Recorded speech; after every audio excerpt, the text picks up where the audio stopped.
जय श्री कृष्ण।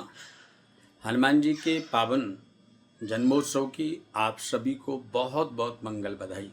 समस्त सनातन धर्मावलंबी आनंद और उल्लास पूर्वक शनिवार पूर्णमासी के समय पर मध्याह्नकालीन बेला में हनुमान जी का अभिषेक करें। अभिषेक में पंचामृत अवश्य लें, जिसमें दूध, दही, घृत, शर्करा और मधु, शहद ये मिक्स करके हनुमान जी का अभिषेक करें। यदि आपको पुरुष सूक्त आता है तो उससे अभिषेक करें। हनुमान जी के 1008 नामों को लेकर के अभिषेक करें। आंजनेय स्तोत्र से अभिषेक करें, लांगुल स्तोत्र से अभिषेक करें, और यदि नहीं आता है तो हनुमान चालीसा बोल करके आप अभिषेक करें। उसके बाद में गंगा जल से अभिषेक करें।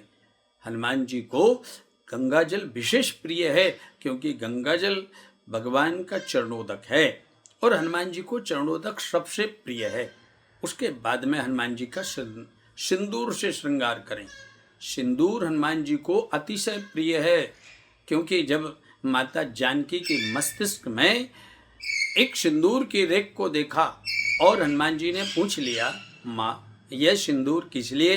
तब माता जानकी ने लाडले पुत्र हनुमान जी से कहा, हनुमान यह सिंदूर की रेख ही राम जी को मुझे इतना स्नेही बनाती है, अथवा राम जी मुझसे अनन्य प्रेम करते हैं, और जब मैं सिंदूर की रेख को धारण करती हूँ, सिंदूर धारण करती हूँ, तो मुझे संपूर्ण सौभाग्य का सुख प्राप्त होता है। हनुमान जी के मन में भाव आया कि माता जानकी जब सिंदूर की रेख को मस्तिष्क पर धारण करती हैं तो राम जी इतना स्नेह करते हैं, तो क्यों ना मैं संपूर्ण शरीर में सिंदूर धारण करूं। और हनुमान जी ने, क्योंकि ये तो भोले भाले हैं, ये तो सच्चे सीधे हैं, सरल सहज विनम्र हैं, और हनुमान जी बुद्धि नाम अग्रगण्यम होने के बावजूद इतने सरल और सहज हैं, तो जाकर के संपूर्ण शरीर को सिंदूर से रंग लिया।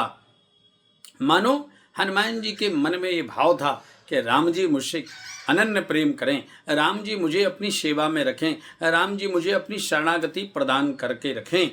इस भाव से हनुमान जी ने सिंदूर अपने संपूर्ण शरीर में लगाया। जो भी हनुमान जी को संपूर्ण शरीर में सिंदूर अर्पित करता है तो हनुमान जी प्रसन्न होते हैं, और हनुमान जी प्रसन्न होकर के संकट कटे मिटे सब पीड़ा, सभी संकटों को समाप्त करते हैं, सभी प्रकार की पीड़ा की निवृत्ति करते हैं, लेकिन राम जी के चरणों में लगा देते हैं। हनुमान जी की एक विशेषता है, वह अपने भक्त को राम जी का भक्त बना देते हैं, राम जी के चरणों में लगा देते हैं, राम जी का सहज स्नेह प्रदान करा देते हैं। इसीलिए राम जी के सहज स्नेह को प्राप्त करने के लिए हनुमान जी की सेवा आवश्यक है। और शास्त्र कहते हैं, दासानुदासो भावदास में भूया। जब हम दासों के दास बन जाते हैं, तब हमारे स्वामी हमारे ऊपर अनन्य कृपा करते हैं, हमारी सेवा से प्रसन्न हो जाते हैं। इसीलिए हनुमान जी की सेवा अवश्य करें, और हनुमान जी को लाल पुष्प की माला अर्पित करें, लाल फल अर्पित करें। 1008 लड्डुओं से हनुमान जी के सहस्त्र नाम से हनुमान जी का अर्चन करें। हनुमान जी का अर्चन समस्त प्रकार की बाधाओं की निवृत्ति करने वाला है। हनुमान जी का अर्चन यश प्रसिद्धि प्रदान करने वाला है। हनुमान जी का सहस्त्रार्चन करें। 108 हनुमान चालीसा के पाठ जो भी हनुमान जन्मोत्सव पर करता है, हनुमान जी उस पर असीम कृपा करते हैं, और कृपा करते हुए उसको आरोग्य प्रदान करते हैं, उसको सुख समृद्धि प्रदान करते हैं, यश कीर्ति प्रदान करते हैं, तथा समस्त प्रकार के संकटों का शमन कर देते हैं। दक्षिणमुखी हनुमान जी का बड़ा महत्व है, इसीलिए हनुमान जन्मोत्सव पर दक्षिणमुखी हनुमान जी का दर्शन अवश्य करिए, वहाँ पर प्रसाद अर्पण करिए।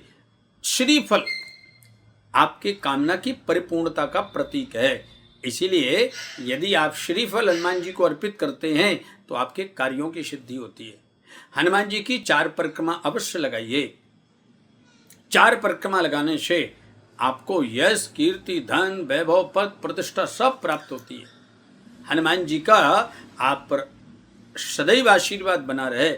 आप सदैव हनुमान जी की सेवा में तत्पर रहते हुए अपने जीवन को आनंदमय बनाएं।